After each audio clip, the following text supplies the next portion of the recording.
Whoever nabs Batman will make me very happy, and whoever doesn't is dead.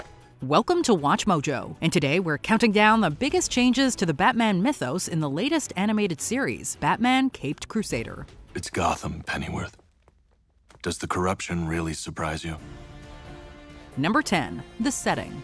The trend throughout comic books is to keep the setting moving so that the characters are always in the present day. But Caped Crusader opted for a much more retro approach, putting Batman back in the 1940s for this noir-inspired cartoon. Well, I say this Batman's got a lot of moxie. About time someone gave these cops a licking. It keeps a lot of the Art Deco leanings people loved in Batman the Animated Series and the Burton movies for one of the most stylish DC animated outings in recent memory. Who's behind those explosions? Oh, God! Who? What are you? People expecting another Batman cartoon updated for the modern day may be disappointed, but the show is so good that we doubt that disappointment will last for long. If you're lying to me, I'll be back. Who knew that sending Batman back in time to his original decade was the fresh take viewers were craving? Well, Bruce Timm, obviously. Number 9. The Penguin. This early change is one of the bigger ones that's had people talking, as Oswald Cobblepot has been gender-flipped to be a female crime boss, Oswalda Cobblepot. Remember that rainy eve that I drove you out with nothing but a fine-tooth comb. But the change isn't as drastic as you might think. She still looks and behaves like the Penguin we're all familiar with, running the Iceberg Lounge from a yacht in Gotham's harbor. That isn't Detective Arnold Flask. Sugar. You can frisk me any day of the week. And in typical Penguin style, she uses an umbrella for a weapon and wants to be the city's biggest crime boss, kickstarting the mob storyline that runs through the entire season. Hey, Dracula, you asked for it. Penguin is arguably the last character you'd expect to be changed like this, which draws you in as you think, if they changed this, what else is different? See that? And now we all lose. Number 8. The Gordons. It's not like I'm having fun here either, Barbara. But the commissioner can't exactly skip a police fundraiser.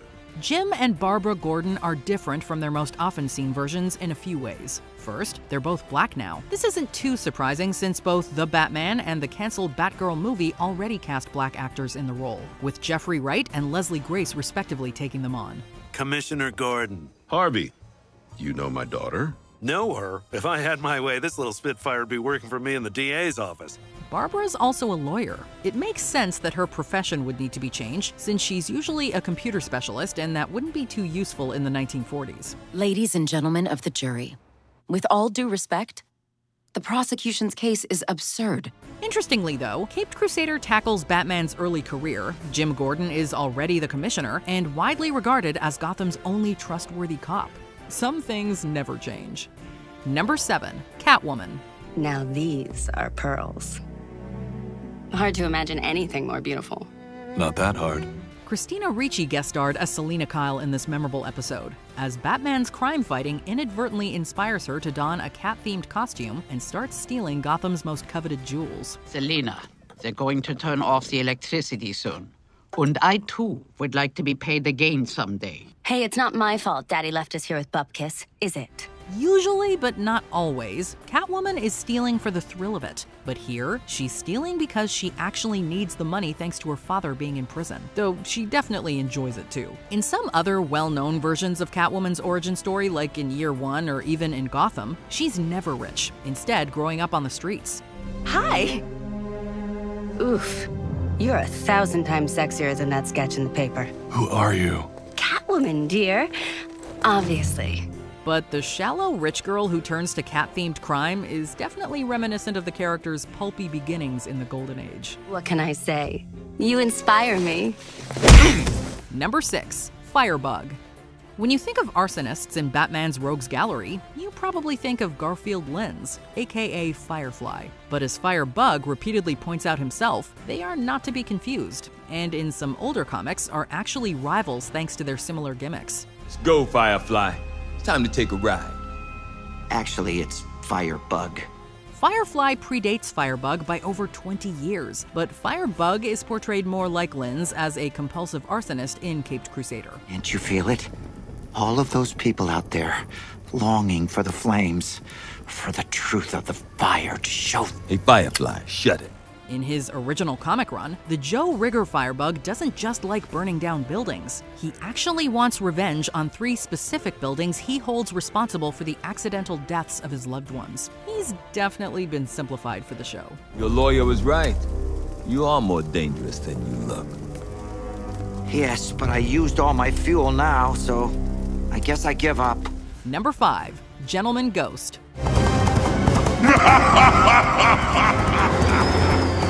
Only the most devout DC readers will recognize Gentleman Ghost, aka James Craddock, when he first appears. But they'll also be aware that most of the time, Gentleman Ghost isn't a real ghost at all. So, what do you make of these so-called ghost robberies? Obviously some lunatic in a costume. What does a ghost need money for? Not so in Caped Crusader, which brings DC's supernatural elements into the story. That's not surprising given the recent popularity of more out-there properties like Sandman, and it's always fun to put Batman, the eternal skeptic, against things that go bump in the night. Very well. You die first, then. Craddock did become a ghost in the post-Crisis comics, but returned to his earthly origins for the maligned New 52. Number 4. Lucius Fox. Don't say anything else. Ah, there you are. This is Lucius Fox, my lawyer. Much like Barbara Gordon, Lucius Fox has also been turned into Bruce Wayne's lawyer and takes care of much of his personal finances. Portfolio's up, I'm still rich. You're too marvelous for words. Yes, yes, and yes. He also does not know that Bruce Wayne is Batman this time, though he usually does in other pieces of Batman media and is never called in to help Batman develop his gadgets. Not that he relies on gadgets much in Caped Crusader. Probably don't want to know what you use that money for, do I? Trust me, you really don't. Fox is still a key ally of Batman, and turns up to help Bruce when he's briefly questioned over the disappearance of a young actress. Mr. Wayne isn't a suspect. And yet you dragged him down here instead of interviewing him at his estate. This career change also helps keep him in the show because Wayne Enterprises is rarely brought up or used by any of the episode's plots. Number 3. Pennyworth. How is therapy, Master Bruce? Waste of an hour. Doctor thinks she can get into my head. That's not gonna happen. Though this sounds like a small change, in practice, it's very jarring to hear. Alfred, as always, is doing his best to help Batman, but Batman seems to be ungrateful. He doesn't even call him Alfred, instead always referring to him by his surname, Pennyworth. I'm not sure which is stranger. Pennyworth believing in ghosts, or that you two are so chummy. Well, I was raised to treat the staff like people, Bruce. We're sure this is to give Bruce opportunities to grow as a character, and Lucius Fox actually calls him out for his treatment of Alfred in Night Ride. Batman often hides how important Alfred is to him as a surrogate father in the show, getting angry at him for being overcome by Gentleman Ghost during their supernatural ritual. We can't wait to see this develop in any future seasons. You fool. What the hell were you thinking? I can't do this job without you. Number 2. The Batkids.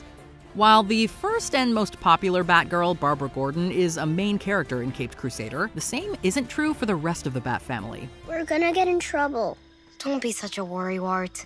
How's Miss Tompkins gonna find out? This version of Batman doesn't currently have any sidekicks, but nearly all of his Robins appear in the episode Nocturne. Remember me? I was at the fence last night. My friend Dickie snuck in here with you.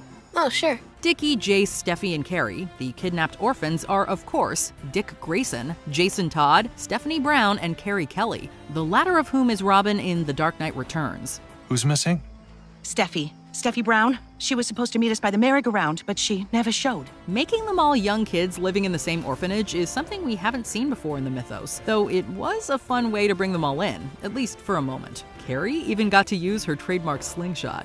Before we continue, be sure to subscribe to our channel and ring the bell to get notified about our latest videos. You have the option to be notified for occasional videos or all of them. If you're on your phone, make sure you go into your settings and switch on notifications.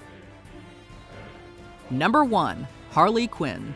How's our patient doing this morning? She's easily the biggest change in the entire show. Because the Joker doesn't appear at all, except for that cameo, Harley needed a new origin story completely divorced from the clown Prince of Crime. Apparently a few weeks ago, he donated his entire fortune to charity.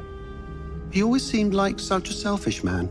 Perhaps I was wrong. She's still a psychiatrist, but she doesn't work at Arkham. Instead, she therapizes Gotham's rich and famous, including Bruce Wayne at one point. I don't believe you. No! No! No! No! The ones she can't help, she kidnaps and tortures in her Harley Quinn costume, forcing them to donate their fortunes to charity. Bruce Timm was the man who originally created Harley for the animated series, so seeing him get to reinvent her origin story to set her apart from other popular versions of the character is fascinating to say the least. How many criminals do you have to catch before you feel better, Batman? 10? 20? Let us know in the comments which villains you want to see reimagined in Caped Crusader Season 2. What? Take the damn wheel! Did you enjoy this video? Check out these other clips from WatchMojo, and be sure to subscribe and ring the bell to be notified about our latest videos.